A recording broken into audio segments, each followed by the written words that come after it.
I don't know that there ever was any particular or overriding inspiration. I was raised by my parents that if you saw something wrong, you took steps to make it right. And we live in a world where there's a great deal that can be done to make it a better place and a fairer place. And I thought that was my obligation. But it wasn't anything more than that. It's my obligation. There are times when it does not feel the least bit logical. It feels mad. But it's an obligation. The practice of law has been turned upside down in light of a charter.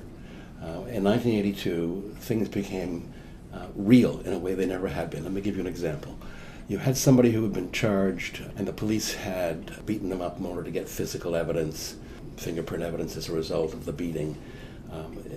The police had entrapped him, treated him unfairly, blackmailed his wife in order to get her to pressure him. You would have looked at that case and said, this is really unfair. This is contrary to what we believe as Canadians.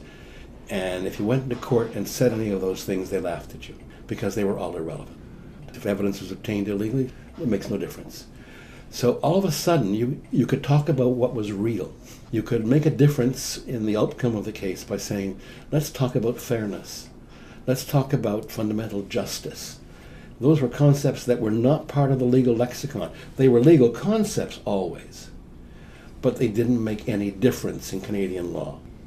And then all of a sudden, you could talk about real things. The police had no right to stop this demonstration. They were interfering with my client's speech. Before the charter, you could stand up and say that, and they'd all be giggling because it made no difference. Now it is a fundamental principle, and it has the effect very often of stopping prosecutions in their tracks, if they're improper. It's frustrating, but it's an important reality. The struggle for justice does not end with a decision or a particular law.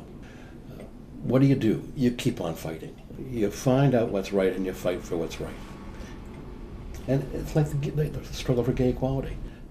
We kept on fighting. In that case, you leave the political arena and you go to the courts. And we won in the courts, as it turned out. I think anybody would be proud of the charter.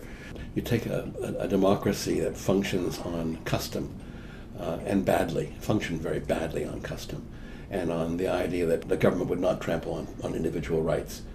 And we pretended they didn't, but the truth was they always did. And they got away with it because there was nothing to stop them. So this is a major achievement, and I'm proud of it.